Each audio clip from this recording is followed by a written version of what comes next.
Assim que chegamos no planeta e nossas naves pousaram, eu imediatamente pulei para fora assim que a porta se abriu, fazendo assim minha primeira missão ao lado de Kotaro, Ringo, Gomi, Ninjin e Vegeta. Ringo, todos já estão aqui, vamos às formações.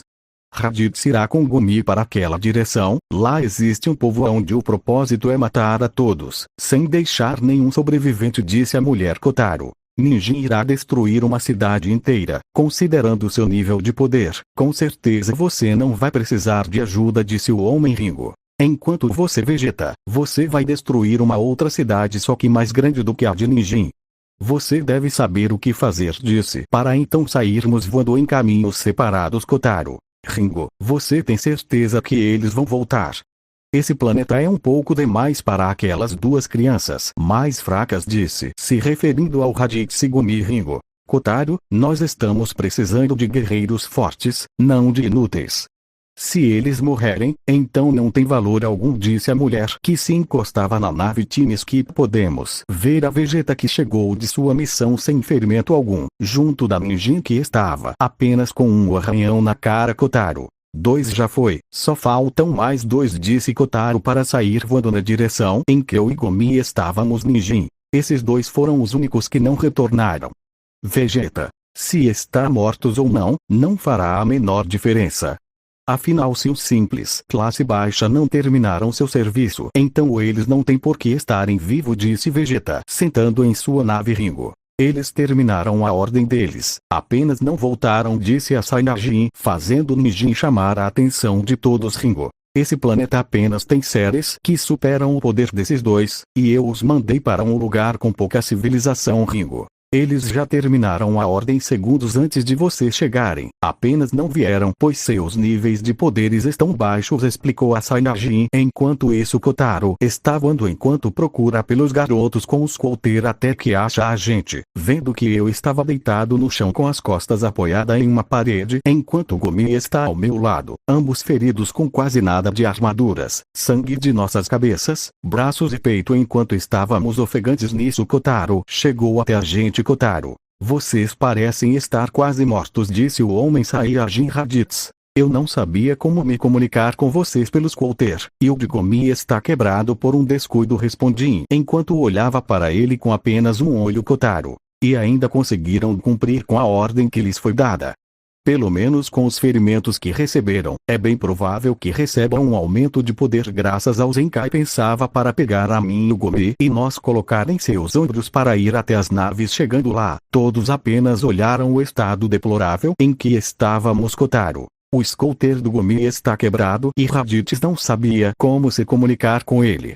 Mas no final, cumpriram com a ordem e ainda estão vivos, disse, nos colocando na nave. Vegeta, se sobreviveram a isso, então talvez eles não sejam tão inúteis assim, dizia o príncipe Time Skip. Podia ver como Kotaro levava a gente a um médico onde fomos colocados em uma cápsula de recuperação.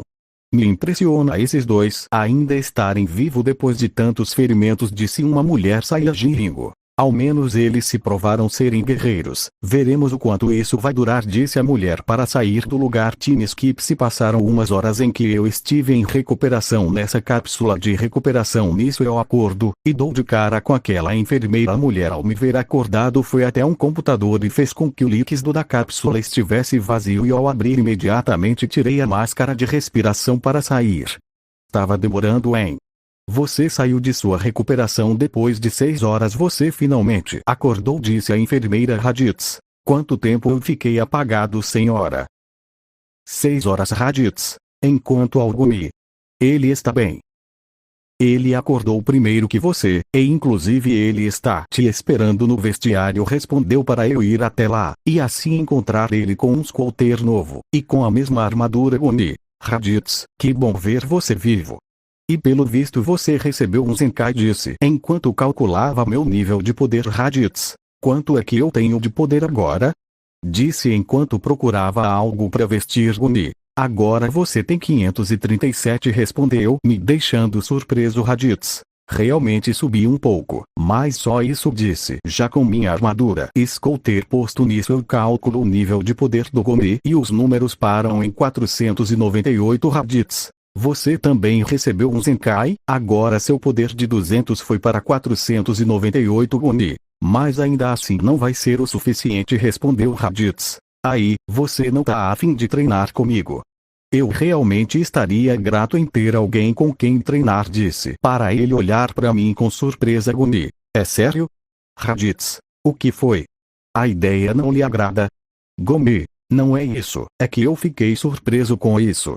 Mas sim, eu gostaria de ter você como parceiro de treino, respondeu com um sorriso no rosto Raditz. Eu agradeço que você aceite, porém eu preciso voltar para casa. Minha mãe deve estar preocupada comigo, disse para sair do lugar Gumi. E quando é que a gente vai passar a treinar? Pergunta Raditz. Quando não tivermos missões, eu te chamo pelos Coulter, disse para sair voando junto a ele em direções diferentes, não percebendo que a enfermeira estava escutando nossa conversa. Parece que eu verei eles com mais frequência do que aparenta, disse a mulher chegando em casa. Eu fui logo procurar por Ginny, que agora é minha mãe, e o que eu não esperava era que Faixa também estivesse com ela. Faixa, e aí pequenino, como você está depois da sua primeira missão? Pergunta Faixa, fazendo Ginny virar em minha direção, e em um flash de velocidade me abraçar. Ginny, que bom que você está bem. Por que demorou tanto nessa missão? Eu fiquei me preocupando que algo pudesse acontecer contigo, disse Ginny enquanto apertava o abraço, como se temesse em me perder, e eu estava ficando sem fôlego devido ao aperto. Faixa, oi Ginny, se acalme. Desse jeito você vai acabar sufocando o garoto, disse Faixa enquanto sorria com isso. Assim Ginny soltou o braço. Raditz, mãe, eu saí gravemente ferido por causa dos habitantes do outro planeta serem em grande número. Estive no hospital em uma cápsula de recuperação desmaiado por 6 horas. Agora a senhora quer me deixar desmaiado por mais tempo? Disse enquanto recuperava o fôlego. Ginny, me desculpa, me emocionei muito, respondeu ela. Faixa, vejo que seu poder aumentou bastante na sua primeira missão. Quando te vi de recém-nascido você tinha apenas 199 de poder, agora você tá com 537, disse a mulher Saiyajin. Raditz, tive um Zenkai depois dessa missão, respondi Ginny. Eu queria que Bardock estivesse aqui com a gente e visse o quanto que você ficou forte, disse, me deixando com cara aborrecida. Raditz, mãe, nossa raça é classista demais. Se eu sou um classe baixa, então não tenho valor os sonhos daqueles com mais unidades de poder. E sinceramente, eu duvido muito que ele se importe comigo, disse, pegando um copo d'água. Faixa, o que é que te faz pensar isso dele? Pergunta Faixa. Raditz, a primeira coisa que ele disse ao me ver como nosso povo tratar os outros que são mais fracos, o ego inflado que todos carregam, o desprezo pelos fracos, e por último, não pensariam duas vezes em eliminar alguém que seria um peso morto para eles, respondi, fazendo Ginny olhar incrédula, enquanto Faixa pensava em minhas palavras. Ginny, você nem ao menos pensa que seu pai pode ser uma exceção à regra? Com essa pergunta, eu apenas olhei para ela e respondi. Raditz, mãe, te conto a verdade ou calo minha boca? Depois dessa resposta eu fui pro meu quarto, deixando Ginny preocupada, pois ela não queria uma família conturbada, e mais como o relacionamento pai e filho estava encaminhando. Faixa, você está se preocupando com ele, certo? Ginny, Faixa, eu não sei o que fazer com isso. Por um lado ele tem razão, e eu não quero que ele e Bardock tenham um péssimo relacionamento de pai e filho, disse com as mãos na cabeça. Faixa coloca a mão no ombro de Ginny na tentativa de confortar sua amiga. Faixa, se alguma coisa de ruim acontecer entre eles, eu falo com Bardock e te ajudo com isso, disse Faixa. Time Skip. Eu acordei depois de um longo sono, e assim que eu olhei para o que pode ser chamado de janela, eu pude perceber que ainda estava amanhecendo. O sol ainda estava clareando o planeta, e fora da casa não estava tão movimentado. Nisso eu vestir minha armadura, peguei meus Coulter e comecei a fazer comunicação com Gumi, o que para minha surpresa, ele atende. Gumi, quem é que me liga a esse horário? Raditz, sou eu. Raditz, e me impressiona que você tenha me atendido. Gumi, bom, eu não consegui dormir direito. E também eu estava ansioso caso recebamos uma missão. Raditz, compreensível, eu estou saindo para treinar, aproveitando que você está sem fazer nada, não quer vir comigo? Gumi, Vai aonde você tem que ir que eu te sigo, disse para desligar a chamada. Nisso eu me levantei e saí de casa para ir voando até um lugar mais deserto possível. Time Skip estava em um deserto que estava a milhões de km de distância da civilização, e assim apareceu meu primeiro amigo Gumi. Cheguei. Cara, você foi para muito longe da civilização, não esperava que fosse tão longe, Raditz. Como nós faremos muita destruição ao nosso redor, fazer isso no meio da civilização seria imprudência. Gumi tem razão. Então, Gumi veio pra cima de mim com um chute do qual eu também parei com outro chute. Gumi, não percamos mais tempo, disse o garoto, me fazendo esboçar um sorriso na cara. Time Skip, podemos ver a Bardock que olhava para baixo enquanto voava. O Saiyajin de classe baixa estava observando como seu filho e o garoto estavam trocando golpes um contra o outro, ambos com ferimentos, arranhões, golpes e sangue em seus corpos, além de que estávamos ofegantes. Bardock, então era isso que você fazia esse tempo todo?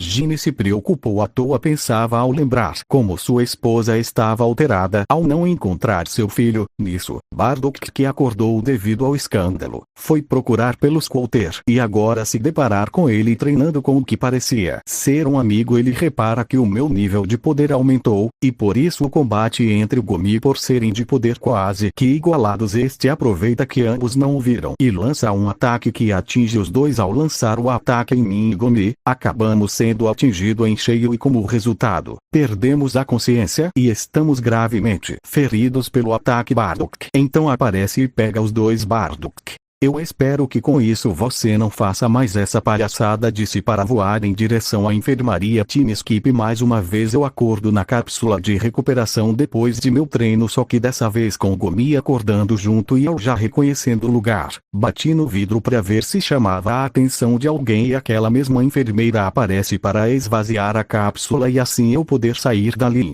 Primeira vez ontem, e segunda vez logo de manhã cedo às 9 da manhã.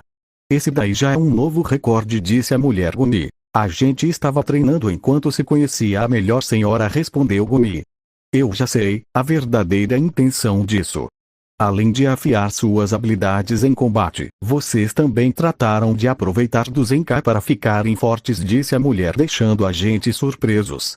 Apenas se vistam e vão logo embora, disse a mulher, para a gente sair já estando com novas roupas. Assim que sairmos do lugar, demos de cara com nossos pais, os meus sendo Bardock, Gine e o de Gumi Raditz. E a gente se ferrou, foi a primeira coisa que saiu de minha boca ao os verem, e foi assim que a gente foi repreendido severamente por sair de madrugada apenas pelas nossas mães, porque os pais só ficaram de camarote vendo a gente de joelhos com a cabeça baixa. Daikon, por um lado me alegra que meu filho trate de ficar mais forte, porém eu acho que se aproximar da morte, sem estar no campo de batalha, é desnecessário, disse o homem sendo pai de Gumi. Bardock, você não imagina o escândalo que minha mulher fez essa manhã por causa dele.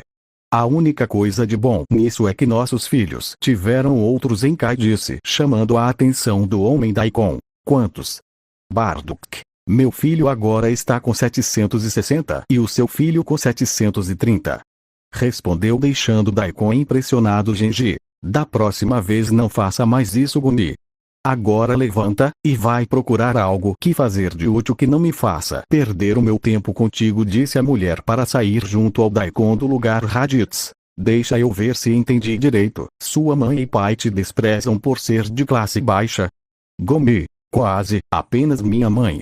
Agora meu pai, eu não tenho nenhuma interação com ele, respondeu Gumi cabisbaixo. Raditz, oi, eu tô aqui contigo, certo?